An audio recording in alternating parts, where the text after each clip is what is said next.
Hello and welcome to my watch reviews. The watch in front of you is a Zenith Defy. This is a vintage watch, probably from somewhere in the mid 70s. It's clearly got a 70s vibe about it. This video is just going to be a quick video to tell the story about how I've got this watch and the journey it's gone through while it's been in my hands. Now this has featured on my main channel, my retro watches, where I've painstakingly taken it apart bit by bit, given it a clean, fault find, rebuilt with an amazing adventure on the rebuild, lots of problems along the way. So if you are coming from my retro watches, welcome to this channel, and you'll now be able to see its full beauty in the daylight rather than looking at all of its insides for over an hour. So for the viewers of my watch reviews, I strongly suggest you stop this video, head over to the other channel, watch the repair of this watch. Is quite interesting. It's a bums on seats. It's an hour-long video, but I think you might find it quite interesting. Then you can pop back over here and watch the final outcome.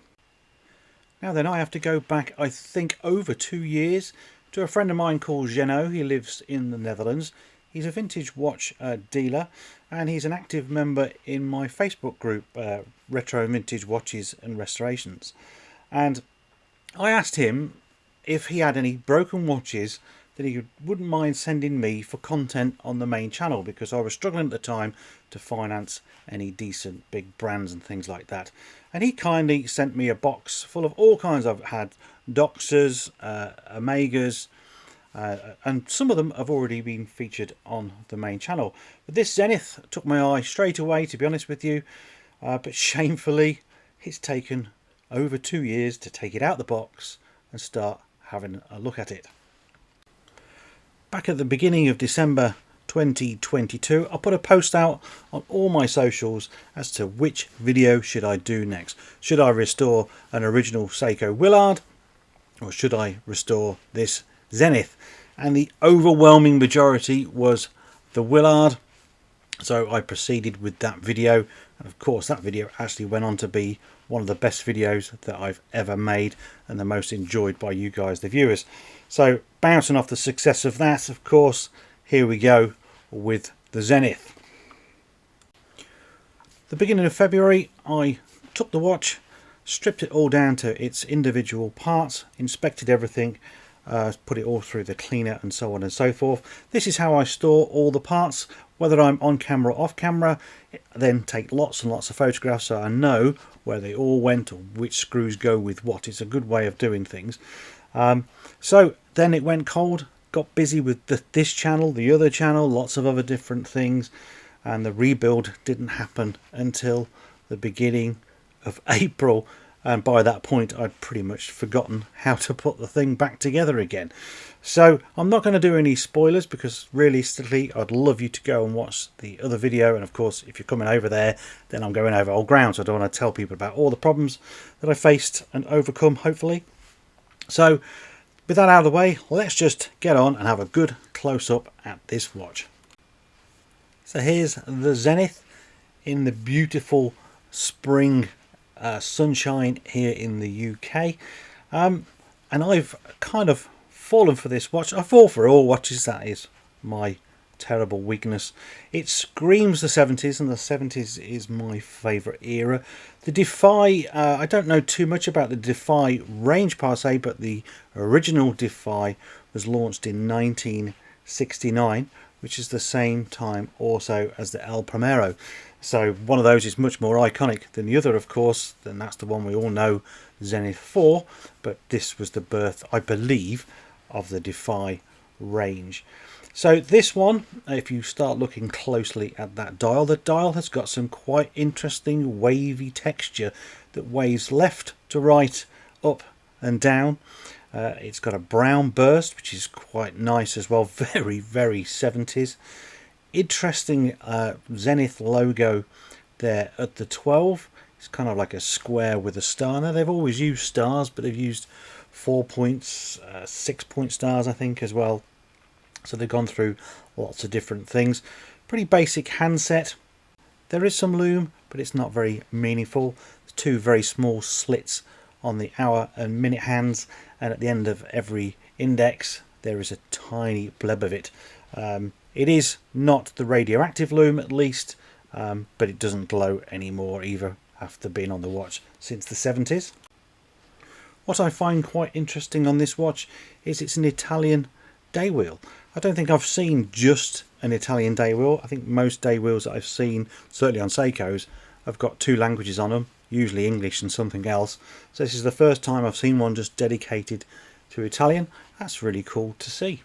The one sad thing here is the dial is not at its best. It does have some tarnish spots on it, possibly from water ingress or something. I've been unable to remove those, but then that's just the risk you have with vintage watches, certainly ones that have had a good life, and no doubt this one has. But just look at it, look at that case design. I love that really tall angular bezel. It's got a really interesting case shape as well. You've got circular brushing and the high polished on the bezel. You've then also got a brown, gasket for the crystal, and that's deliberate to match the whole watch, and I think that is a really sweet touch. Don't think I've seen that on a modern watch. Correct me if I'm wrong. Here's the side profile then.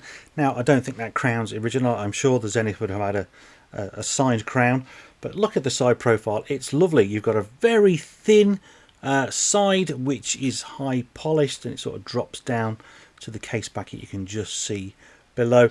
It makes it a very thin watch. This is just under 11mm. Fantastic.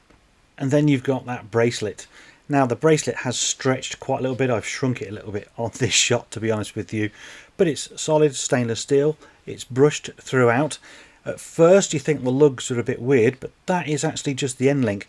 This bracelet starts at 22mm and tapers all the way down to just under 16mm, and then you've got the usual three-fold clasp that is signed with the Zenith logo.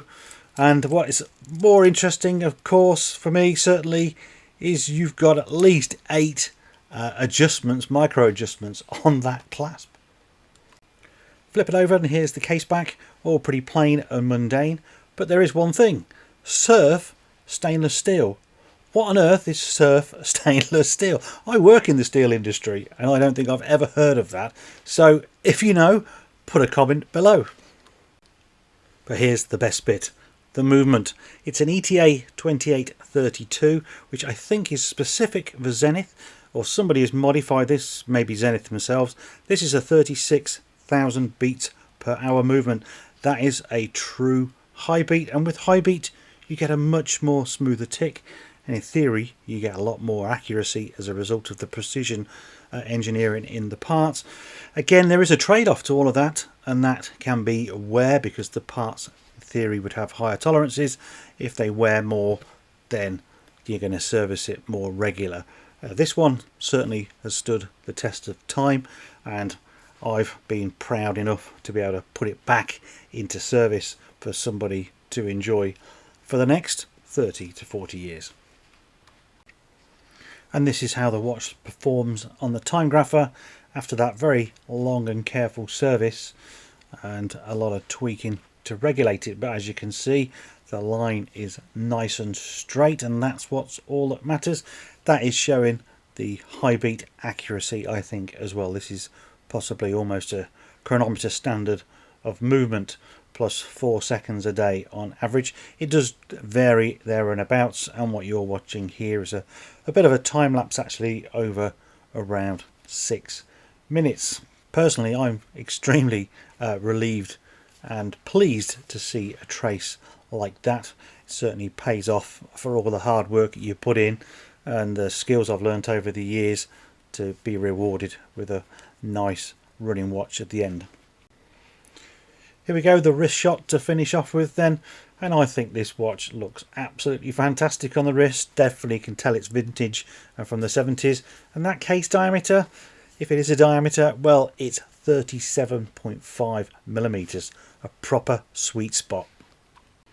Okay guys, that's the end of the review of this vintage Zenith. Now if you've come over from my retro watches, thank you very much for taking the trip over. please hit the like button. It really means a lot. I'm trying to grow this channel, of course. As usual, leave your comments below and consider subscribing, because there's a mix of vintage stuff on here, and I plan to do this a little bit more, actually repair something on the main channel, review it on the second channel. So definitely would really appreciate your subscription. If you haven't been to my retro watches and you're one of those guys, then please head on over there. There will be a link below. You'll be able to watch this video and many others, and perhaps you might want to take some tools and do your own watchmaking if my videos are inspiring enough for you. So there you go, guys. See you in the next one. Bye for now.